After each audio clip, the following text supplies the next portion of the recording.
And you're welcome once again. Now we begin in Abuja, where President Bola Tinubu on Thursday held a closed-door meeting with key political actors from River State in a move to resolve the prolonged crisis rocking the state. The meeting, held at the presidential villa in Abuja, brought together the suspended River State Governor Siminalayi Fubara, Minister of the Federal Capital Territory Nyesom Wike, Speaker of the River State House of Assembly Martin Samaule, and other members of the state legislature. The declaration led to the suspension of Fubara, his deputy, and the entire House of Assembly amid mounting insecurity and breakdown in governance. All agreed to work together with the governor, and the governor also agreed to work together with all of us who are members of the same political family. Yes, just like humans, you have a disagreement, and then you also have a time to also settle your disagreement, and that has been finally concluded today. We have come to report to Mr. President that is what we have agreed. So for me, everything is over, and enjoy all everybody who believe to work with us, to also work together with everybody. That there's no more acrimony, there's nothing to say we are disagreeing. We have all agreed on everything. So we thank God. For me, it's a day we have to thank Almighty God. For me, it's very important that this day has come to be. What we need for the progress of River State is peace. And by the special grace of God this night, with the help of Mr. President and the agreement of the leaders of the states, including our leader, peace has returned in River State. We'll do everything within our power to make sure that we sustain it this time. So to discuss this, we are joined by legal practitioner Henry Ekine. Henry, you're welcome. Thank you very much for joining us this afternoon. First off, Henry, I want to get started. I want us to take apart the individuals here. Let's talk about the involvement of the president. Let's talk about the minister. Let's talk about the speaker. Let's talk about the suspended governor. What are your thoughts on the president's meeting with these key political actors here? Thank you very much for having me. Good afternoon. I think it's for me, because this has been what we have been advocating, really. I'm talking about these key players, the governor of River State, His Excellency, Sir Dr. Siminalayi Fubara, and then the Minister of the Federal Capital Territory, the Speaker of the River State House of Assembly, our respected statesmen in River State, and then the President of the Federal Republic of Nigeria. I have held a position, and I will continue to hold that whatever led to all of these semi-skirmish in the River State House of Assembly were unnecessary and avoidable. And I also had held the position, and continue to hold that constitutionally, that what also followed by the declaration of state of emergency by Mr. President was unconstitutional, unlawful, and illegal, including the state administrator. But now that we've come to this point, it's commendable, it's a good one. There is no responsible citizen who will say no to peace, and especially a true Rivers indigene and resident. So it's commendable. Talks are expected. I've always held a view that at the end of the day, we will see a truce in all of this. The governor of River State, elected by the people of River State and given the mandate to run the affairs of River State, who remains the governor. Of course, I heard the Minister of the Federal Capital Territory say that they have all agreed to work with the governor. And he made that specifically with the governor. And the governor himself, being the father of the state, has agreed to work with everyone. And that's quite mature. And that actually indeed exhibits the character of the Rivers man. The true Rivers man is a peaceful person, very hospitable, and indeed pursue every cause to instill peace and uphold the rule of law and democracy in Nigeria. Henry, I picked out two words there. You said seeming skirmish. It doesn't seem like it was a seeming skirmish. It was all-out emergency rule. And then you also used the word truce, which is very interesting because my next question was about the truce. Now this seems, let me use your word here, like political truce, but can you elaborate on how it aligns with constitutional provisions regarding separation of power, especially at the state level, noting that we have the speaker in the mix here? Well, Henry, if you are there, would you please indicate?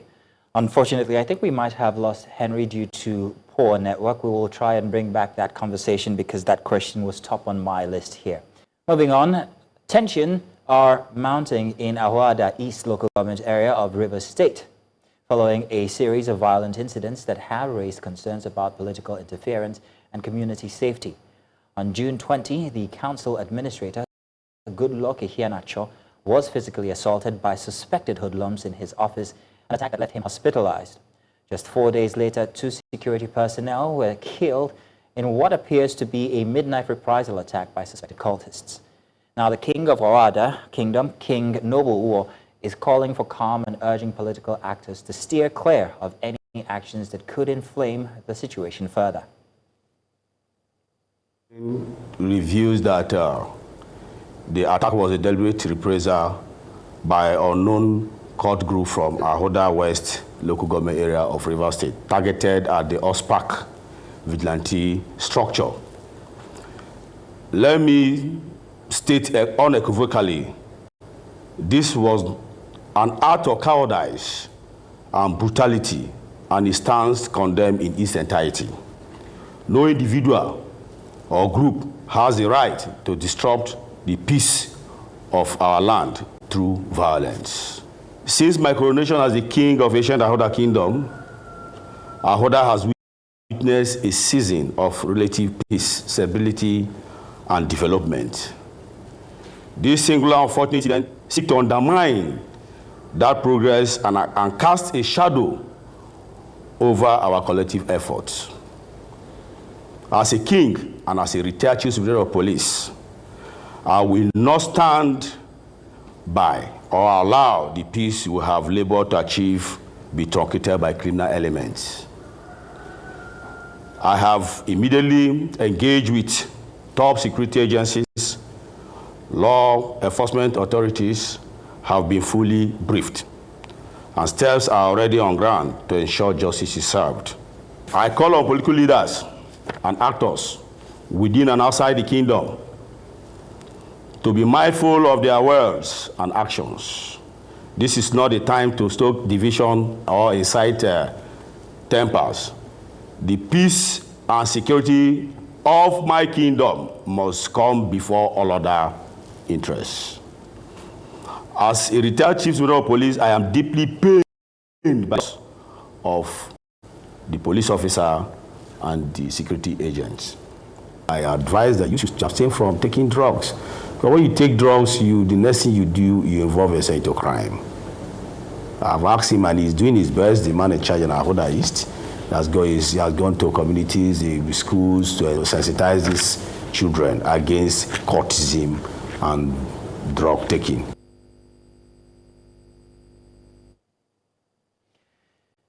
Now, we are going to go back to Henry Ekine, with whom we had our previous conversation regarding the truce being brokered by the president between the minister of the FCT and, of course, the suspended governor of River State, Siminalayi Fubara. Henry Ekine, I hope we have you this time. Are you back with us?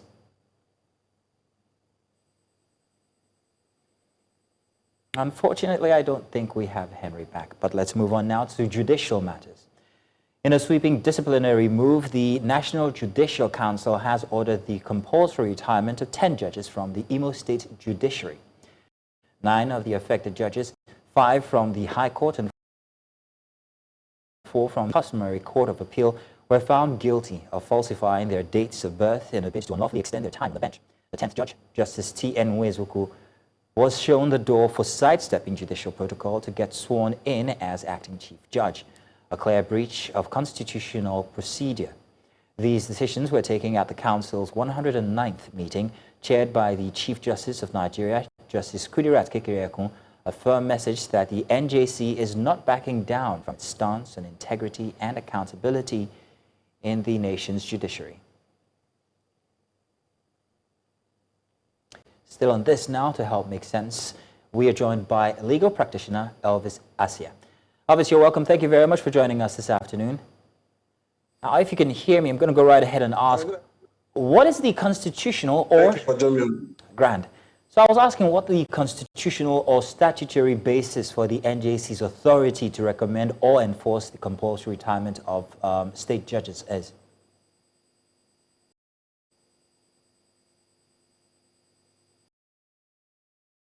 The NJC has the constitutional mandate apart from recommending judges for appointment, also discipline judges. And the NJC can discipline judges for misconduct because of the performance and exercise of their roles as judges. That's what gives the NJC the powers to discipline judges who may have falsified their age in order to extend their tenure at the bench. What that simply means is that if you falsify your age, a judge should be somebody of, you should have the highest standards of honesty and all of that. So when you descend to the arena of forging documents in order to give a false impression about your age with a view to extend your tenure, that counts. That affects your ability to be the kind of judicial officer that is envisaged.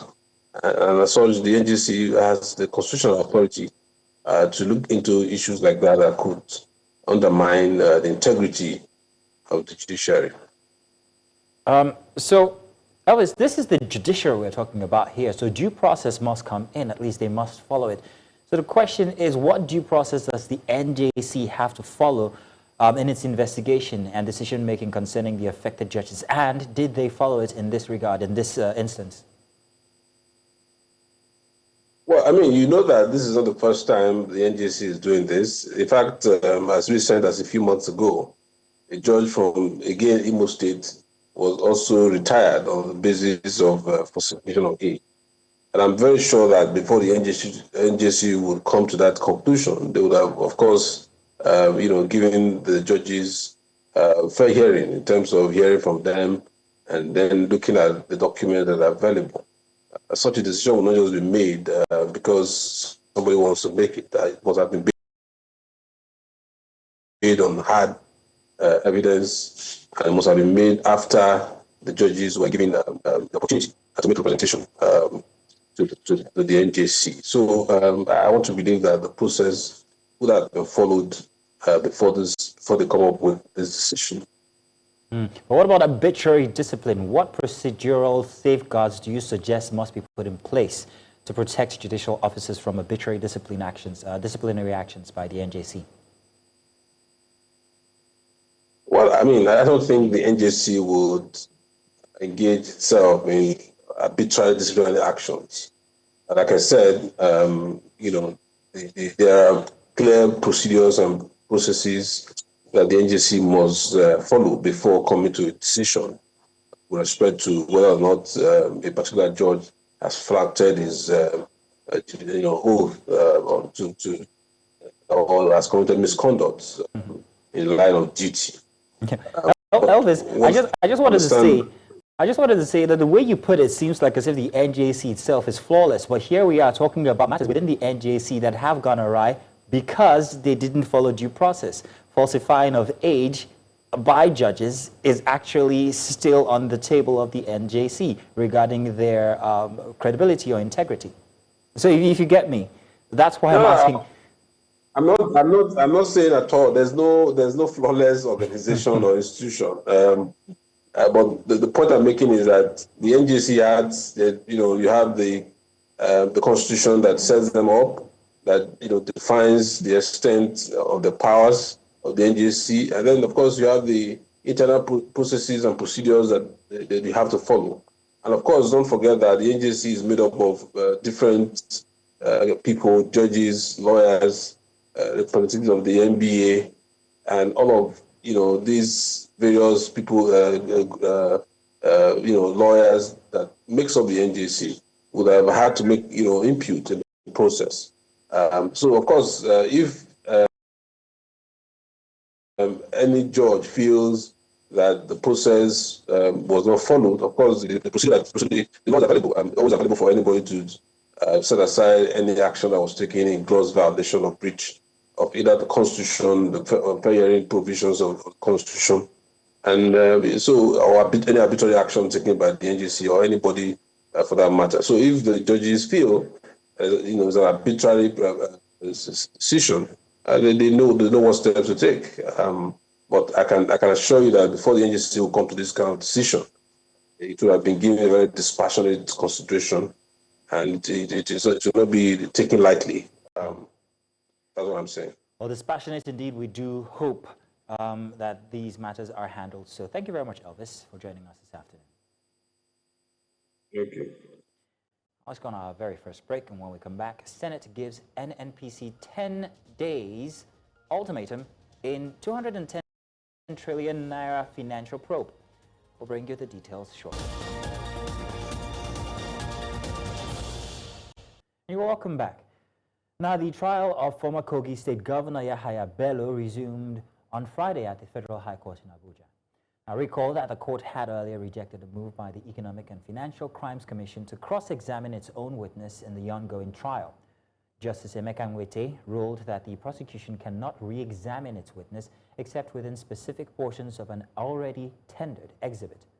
Proceedings, however, continued with the examination in chief of the fourth prosecution witness, Michaela Bata, a compliance officer with Zenith Bank. To the energy sector now, top executives of the Nigerian National Petroleum Company Limited has failed to appear before the Senate Committee on Public Accounts, which is probing alleged financial discrepancies totaling over 210 trillion naira from 2017 to 2023. Despite being summoned, no official or auditors from NNPC Limited were present at Thursday's session. Meanwhile, representatives from the EFCC, ICPC, and DSS attended. The company, in a letter signed to its chief financial officer, cited a management retreat and requested a 2-month extension. Committee chairman, Senator Aliu Wadada, firmly rejected the request, stating that the NNPC was not expected to submit documents at this stage, but rather to provide oral answers to 11 key questions that had already been communicated. Reacting to the absence, the Senate committee issued a 10-day ultimatum giving the NNPC executives until July 10 to appear or face constitutional sanctions. Meanwhile, the Nigerian National Petroleum Company Limited is sounding the alarm over what it calls an orchestrated effort to derail its ongoing transformation. In a press statement released earlier, NNPCL revealed that a syndicate made up of both internal and external actors, some known, others faceless, is actively working to spread misinformation and falsehoods about the organization. The oil giant accuses the group of launching a smear campaign that includes the deliberate planting of scandalous and fabricated reports. According to NNPC, these tactics are designed to distract its leadership, mislead the Nigerian public, and undermine the morale of its workforce.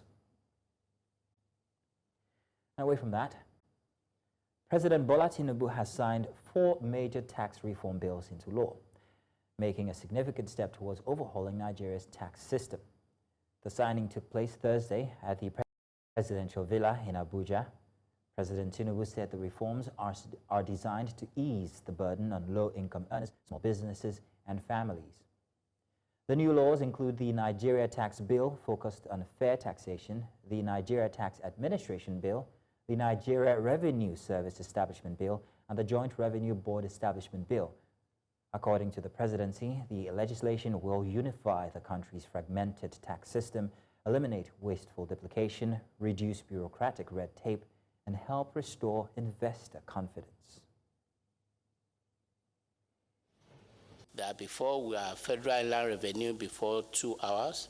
Today, by special grace of God, through the assent of Mr. President, we are now Nigeria Revenue Service, which is expanded scope to also focus on non-tax collection, increase efficiency, and actually merge as a source, as the implementer of all other major tax that we have.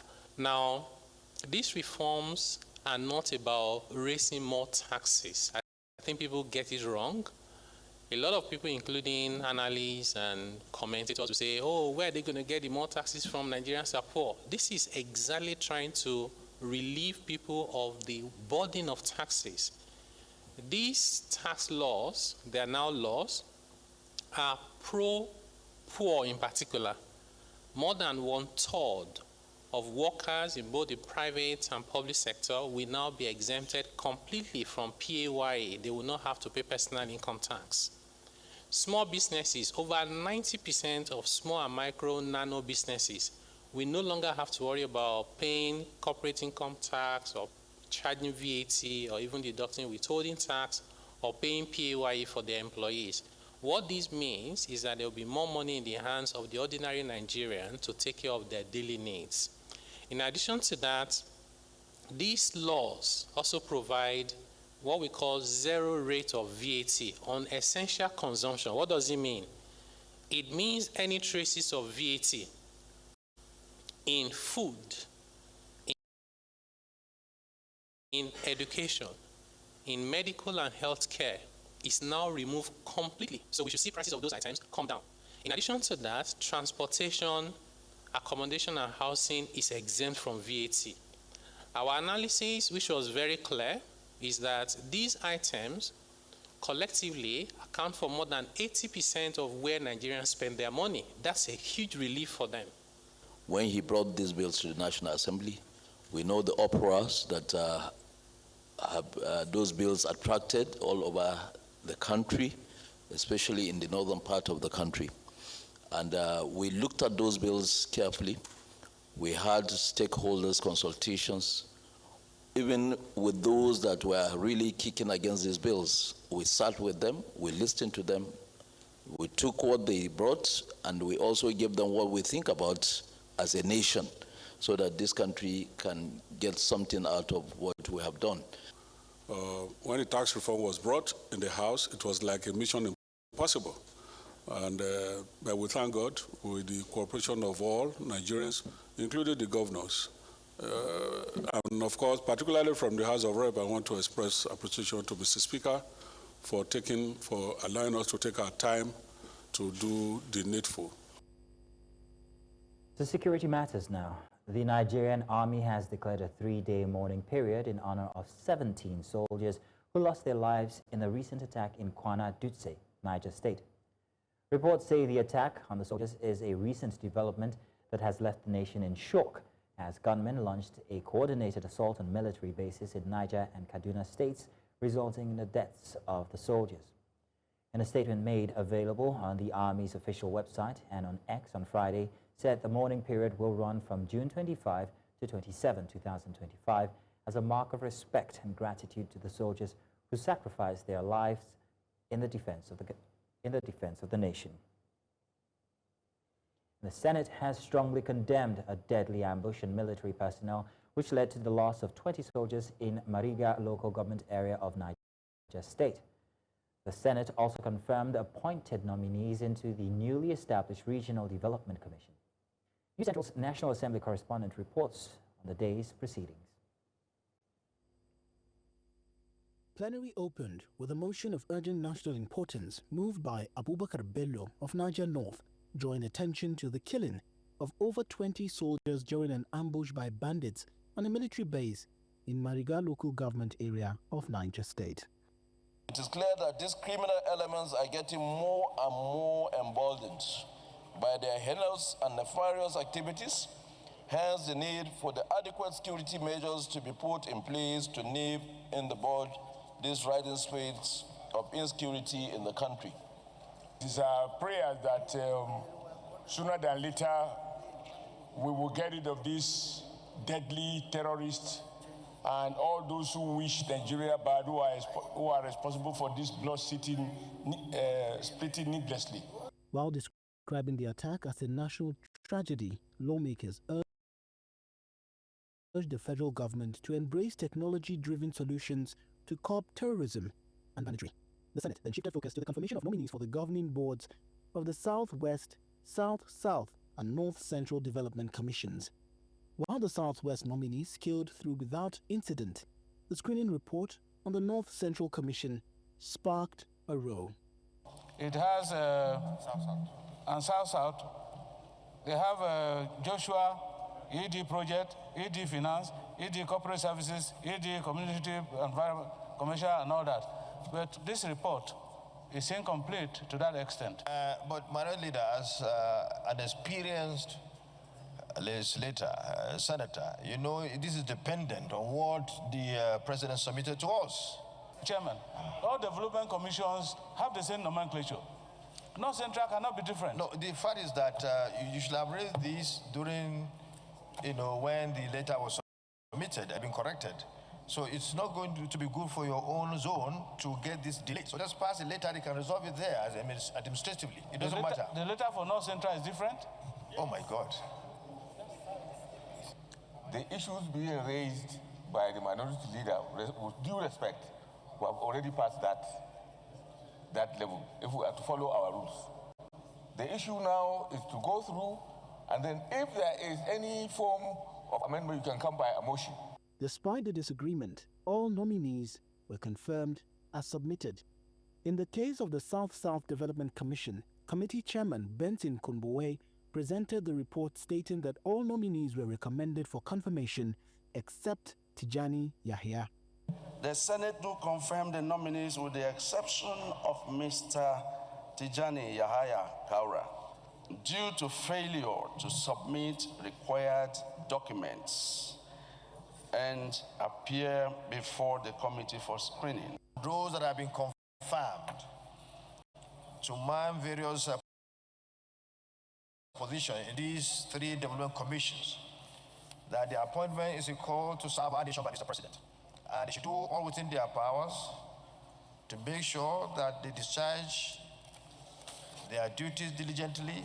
The Senate also approved concurrence on 4 bills passed by the House of Representatives, including the amendments to the Agricultural Research Council Act, the Federal Colleges of Education Act, and the University of Agriculture Act. Each bill passed 3rd reading after a close-by-close consideration.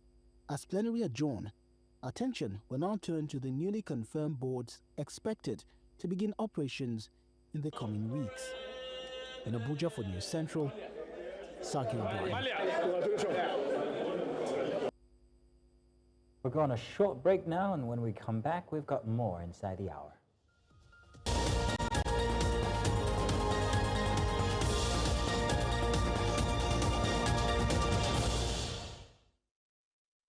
Welcome back.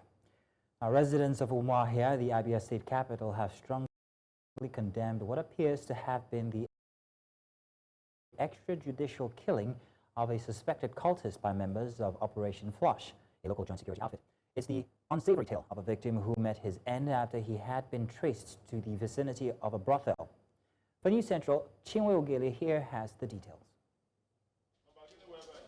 Sunday, the 22nd of June 2025 is one that the family of late Chukwudi Simon will not forget in a hurry. The elder sister, who he left with at number 25 Imo Street, Umuahia, narrates how he was called out of the house by someone on that fateful day and never returned.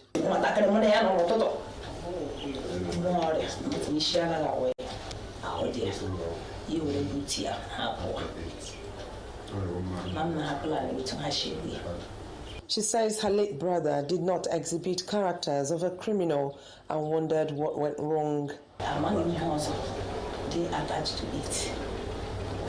So I can count the woman now. Efforts to get eyewitnesses to give account of what transpired on Sunday failed. Those who spoke off camera said the deceased was chased alongside other people from a brothel and was subsequently gunned down. However, the security advisor to the Abia State Governor McDonald Oba said the security men were conducting a routine exercise when they saw the victim with the others in a questionable manner. That is an area that is prone to have these cult activities and cult boys in that general neighborhood. Further investigations are ongoing to make sure they apprehend other members of the so-called Aro, whether it's a confraternity or so. The residents have since expressed displeasure at the manner the 27-year-old Chukwudi was taken out. The security people should be friendly with the people they are working with. They are working for us. But most of the time, we used to see a different thing.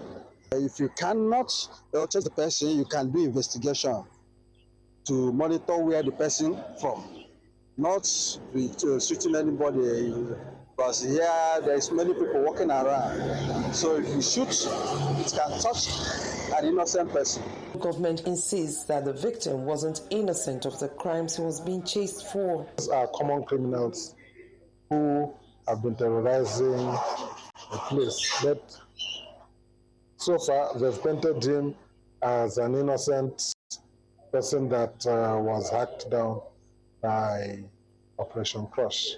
Incidentally, the aggrieved residents say there's still one suspect in their custody who can give a true account of what transpired on that day. Imo State for News Central, President Bola Tinubu has made history with the appointment of Grace Henry as the first female chairman of the Nigerian Legion. Her appointment, effectively from 7 June 2025, is also the first time a non-commissioned officer will head the country's foremost organization for military veterans. Henry, who retired from the Nigerian Army in 2000 after more than 25 years of distinguished service, has held key positions, including Director of Corporate Affairs at the Legion headquarters. She currently serves as the National Coordinator for Female Military Veterans of Nigeria. She takes over from retired Major General Abdulmalik Jibrin. And the Kano state government has warned residents of the state against reprisal attacks over the murder of 2 indigents of the state in Benue State. The state governor made this known at Uguwa Uku in Tarauni local government area of the state, while paying condolence to families of the deceased. Here News Central's Emmanuel Bagudu reports.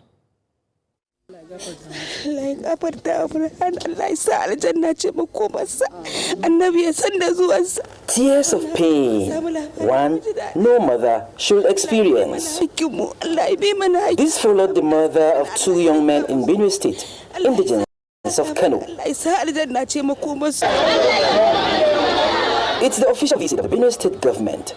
Governor Hyacinth Alia had sent a delegation to commiserate with the families of the youths killed. The Kano State Governor, Abba Yusuf, had led the delegation here to express their condolences to the families left behind. However, mourners carrying placards were on ground to express their displeasure as they called for justice for the victims.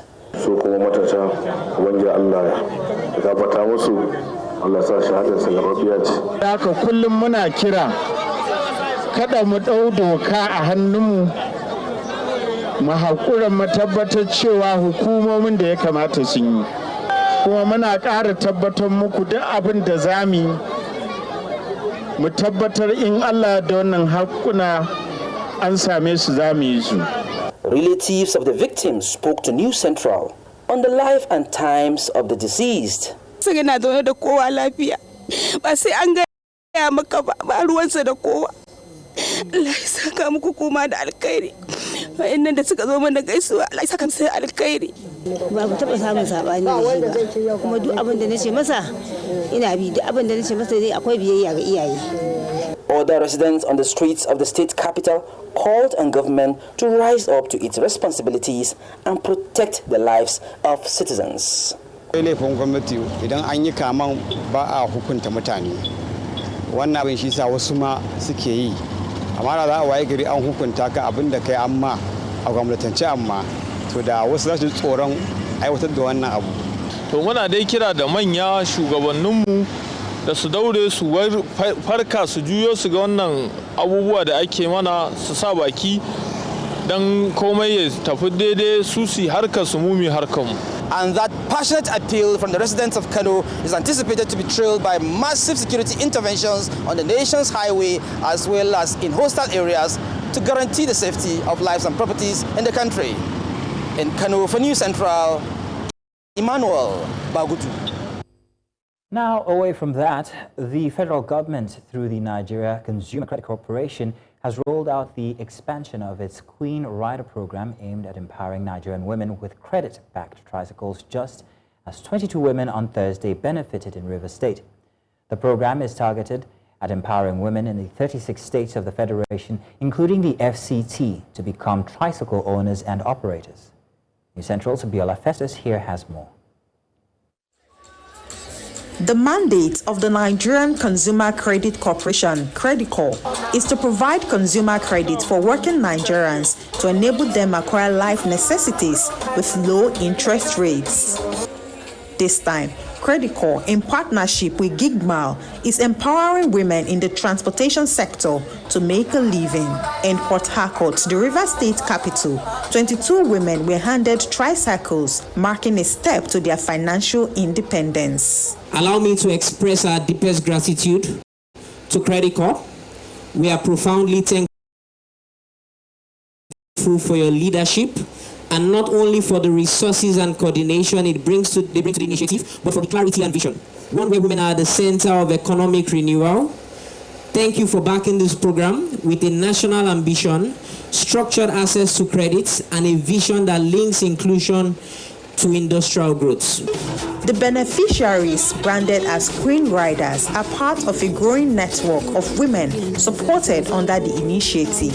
It's not easy for a young lady to decide to do this, but at least when you look at the situation of the country, at least you have to help yourself. I drive and I make use of the money. I don't depend on anybody.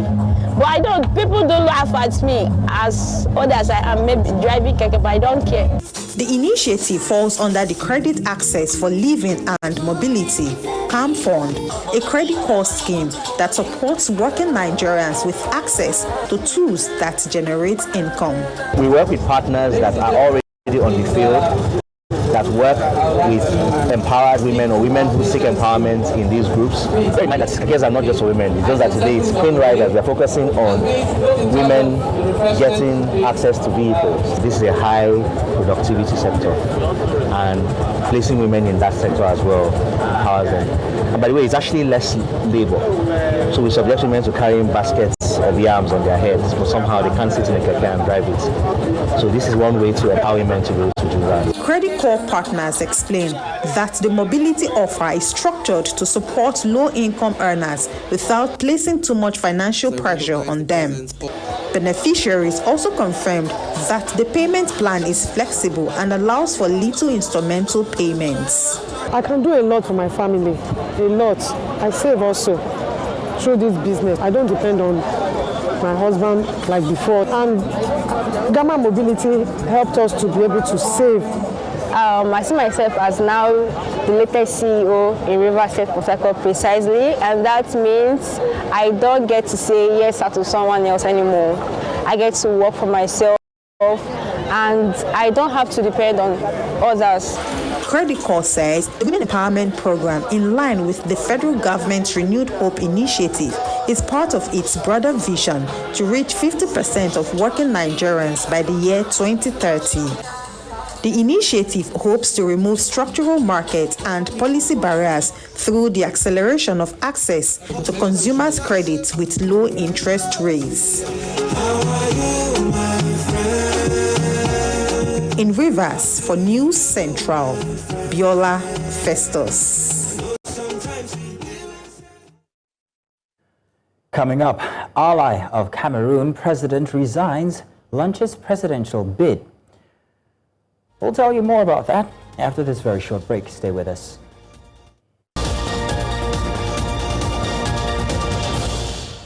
And you're welcome back.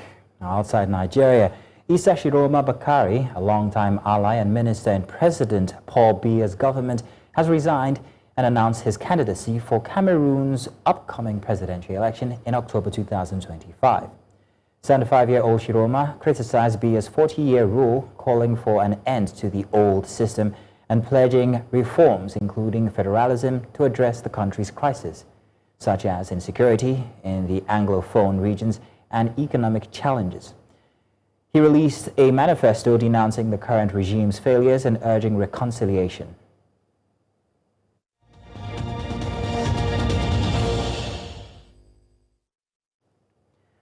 Now, sports. Nigeria has unveiled a record 172-member squad for the 14th African Arm Wrestling Championship coming up in Abuja this July. The team includes elite male and female athletes, power competitors, and youth prospects from all 6 geopolitical zones. Athletes are now in final preparations at the TDC camp in Abuja ahead of the July 23rd to 27th championship.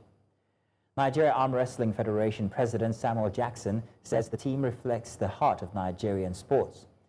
This marks Nigeria's third time hosting the Continental Championship, with over 20 nations expected to compete. The local organizing committee has secured partnerships with Prostor Sports International and other key stakeholders.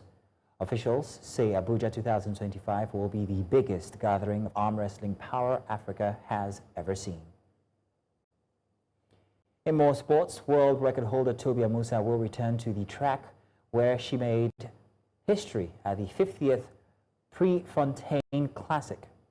The Nigerian sprint queen is confirmed for the women's 100-meter hurdles on July 5th at Hayward Field in Oregon. Amusa set the current world record of 12.12 seconds on this same track during the 2022 World Championships. She'll face tough competition from Olympic champions Masai Russell and world number 1 Jasmine Camacho Quinn. Russell recently set a new American record of 12.17 seconds, making her the second fastest woman in history behind Amusa. Camacho Quinn won Olympic gold in Tokyo and bronze in Paris with a personal best of 12.26 seconds.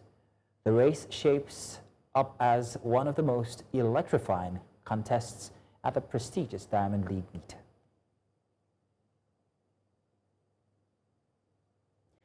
And that's all for this hour. But before we go, let's take another look at some of the major stories brought your way. President Tinubu has met suspended Governor of River State Sim Fubara, FCT Minister Nyesom Wike, and others in fresh reconciliation push.